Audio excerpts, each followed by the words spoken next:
आकाशवाणी गोरखपुर से भोजपुरी समाचार।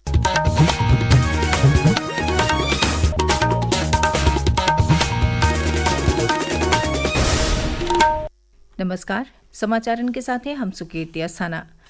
रक्षा मंत्री राजनाथ सिंह आज नई दिल्ली में गगनयान यात्रियन खातिर आयोजित भइल एगो सम्मान समारोह में शामिल भइले।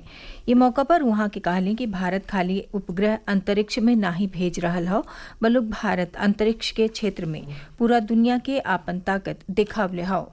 चंद्रयान से लेकर मंगलयान तक हमने यह सिद्ध किया है कि सीमित संसाधनों के बावजूद इच्छा शक्ति यदि असीमित हो तो कोई भी लक्ष्य हमारे सामने स्वाभाविक रूप से छोटा पड़ जाता है। भारत का विजन स्पष्ट है। भारत स्पेस को केवल रिसर्च के क्षेत्र के रूप में नहीं देखता है, बल्कि हम इसे आने वाले कल की इकोनॉमी, सिक्योरिटी, एनर्जी और ह्यूमैनिटी के फ्यूचर के रूप में भी देखते हैं।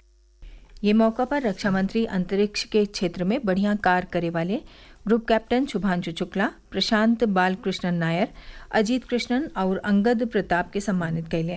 अंतरिक्ष यात्री ग्रुप कैप्टन शुभांशु शुक्ला के बिहाने अपने घरे लखनऊ अयले पर स्वागत का खास तैयारी कैल जा रहा है। मुख्यमंत्री योगी आदित्यनाथ आज श्री गुरु ग्रंथ साहिब के पावन प्रकाश पर्व के मौका पर गोरखपुर के पैडलेगंज के गुरुद्वारा श्री गुरु सिंह सभा में पर्यटन विकास कार्य का लोकार्पण कैले। ये मौका पर श्री योगी कहले कि सिख गुरु सनातन धर्म और भारतीय संस्कृति के रक्षा बदे अपने प्राण का आहुति दिहले।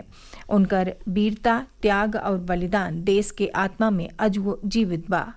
याद करना, इतिहास में वही जाति और वही कौम जीवित रही है जो अपने पूर्वजों पर उनके शौर्य को, उनके पराक्रम को, उनके योगदान को स्मरण करके उसे अपने जीवन का हिस्सा बनाती। सिक्कों की समृद्धि और उनके प्रगति के पीछे भी गुरु परंपरा के प्रति उनकी अगाध निष्ठा है। गुरु नानक देव जी से लेकर गुरु गोविंद सिंह जी महाराज तक एक ऐसी अनुपम और अटूट परंपरा जिसने भारत और भारतीयता के लिए, सनातन धर्म के लिए बार बार अपनी शहादत, जब भी आवश्यकता पड़ी, जब भी सनातन पर कोई संकट आया, सिख गुरुओं ने आगे आकर के अपना सर्वस्व बलिदान करने में कोई संकोच नहीं किया। मुख्यमंत्री योगी आदित्यनाथ आज अपने गोरखपुर प्रवास के दुगत्सर का दिन ने गोरखनाथ मंदिर में आयोजित जनता दर्शन में शामिल भइले।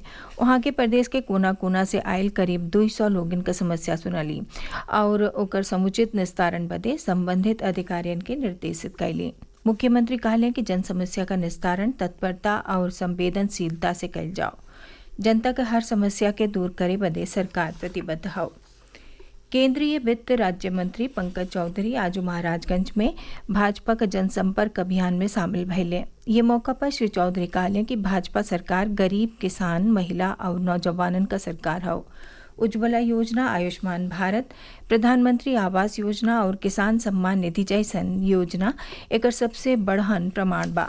वहाँ के कहले कि डबल इंजन का सरकार विकास के गांवे गांवे ले पहुंचौले का कार्य कैले हो, जबकि विपक्षी दल खाली झूठ वादा और जातिवाद के राजनीति ले सीमित रहल हवे। उत्तराखंड का मुख्यमंत्री पंकज धामी और प्रदेश का मुख्यमंत्री योगी आदित्यनाथ श्री राम जन्मभूमि तीर्थ क्षेत्र ट्रस्ट का माननीय सदस्य, राज्य सदन अयोध्या का मुखिया बिमलेंद्र मोहन प्रताप मिश्र के सरगबास पर शोक जतौले हवे। एगो सोशल मीडिया पोस्ट के जरिया से दोनों मुख्यमंत्री शोकाकुल परिजनन बदे आपन संवेदना जतावत भगवान से उन्हें अपने श्री चरण में जगह दिहले का प्रार्थना कैले हवे। प्रदेश के कई गो जिला में हो रहा बरखा और बांधन से पानी छोड़ल गईले के नाते आम लोगन का जिंदगी अस्त व्यस्त हो गई बा। वहीं मौसम विभाग प्रदेश के कई जिलन में अगला 24 घंटा के भीतर गरज चमक के साथ भारी बरखा का आगम जतौले हवे। मिर्जापुर में पिछला 15 घंटा से लगातार हो रहा तेज बरखा के नाते अहरौरा, जरगो, डोगिया, देकवा और लोअर खजुरी बंधा ओवरफ्लो कर रहा हो। सजो बन्हन का 30 गेट खोल के करीब 12,000 क्यूसेक पानी छोड़ल जा रहा हो, जैसे गड़े के सतही औरियो नदी उफान पर हो। ओहर चंदौली में बाढ़ और बरखा के नाते चंद्रप्रभा और गड़ई नदी उफान पर हो, जेकरे नाते पंडित दीनदयाल उपाध्याय नगर तहसील और सदर तहसील के नदी के लगे के गांवन में बाढ़ जैसन हालत पैदा हो गई हो। जिला प्रशासन की ओर से बाढ़ प्रभावित इलाकन के लोगन के सुरक्षित जगह पर ले जायल जा रहा हो। बनारस जिला में बाढ़ के बाद गंगा घाट का सूरत बदले खातिर आज नमामि गंगे और नगर निगम का कर्मचारी सिंधिया घाट पर स्वच्छता अभियान चलौलस। समाचार पूरा भइल। नमस्कार।